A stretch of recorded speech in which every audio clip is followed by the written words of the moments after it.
আজকে আমি রয়েছি কালীগঞ্জ শীতলক্ষা নদীর তীরে নাম করা জায়গা যে গোতরা ঘাট, যে গোতরা ঘাটে কিন্তু আমি অবস্থান করছি। এখান থেকে দেখতে পাচ্ছেন কিন্তু অনেকগুলো নৌকা রয়েছে। এই নৌকাতে কিন্তু মানুষ কিন্তু ওপার থেকে এপার আসে, এপারে মানুষ থেকে ওপারে যায়। এবং দেখতে পাচ্ছেন গাড়ি, মোটরসাইকেল এবং গরু বাস কিন্তু সবগুলাই কিন্তু এই নৌকাতে পার করানো হয়। এবং দেখতে পাচ্ছেন এখানে কিন্তু আসলে অসংখ্য অসংখ্য মানুষ কিন্তু দিনে দিনে কিন্তু পার হয়। এখানে আসলে কিন্তু বিরোধী দলের বাসা ভালো হতো, কালীগঞ্জের জন্য ভালো হতো, এবং কালীগঞ্জের ওপারের জন্য মানুষ ভালো হতো, এপারের জন্য মানুষ ভালো হতো। আসলে কিন্তু এই জায়গাটা আসলে কিন্তু অনেকগুলো কিন্তু নৌকা রয়েছে। আজকে কিন্তু মানে বর্ষাকাল, এবং এই এখন বর্তমান যে বর্ষাকালে কিন্তু মানে নদীর পানি অনেক বড় হয়ে গেছে। এবং আমরা যখন নদী গুদারাঘাট থেকে আমরা যখন ওপারে যাই, এবং আমরা কিন্তু 50 মিটার দূরত্ব, কিন্তু এখান থেকে 50 মিটার দূরত্ব কিন্তু আমরা হেঁটে যাই কিন্তু নৌকাতে উঠি বা ডিঙ্গি নৌকাতে উঠি। এখন বর্তমান বর্ষাকালে কিন্তু আমাদেরকে আর 50 মিটার দূরত্ব হেঁটে যাওয়া লাগে না, এখন আমরা কিন্তু কাছাকাছি পাই, এবং বর্ষাকালে পানি অনেক বৃদ্ধি হয়ে গেছে।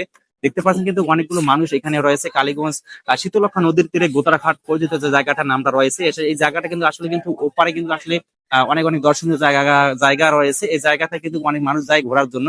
এবং টাঙ্গাইল ইউনিয়ন আছে পলাশ থানা, নরসিংদী পলাশ থানা, এবং কালীগঞ্জ গাজীপুরে কিন্তু ওপারে হচ্ছে নরসিংদী পলাশ থানা। এবং জায়গাটা কিন্তু আসলে অনেক পরিবেশে অবস্থিত, মানে গ্রাম বাংলা অপূর্ব সুন্দর জড়িয়ে রয়েছে।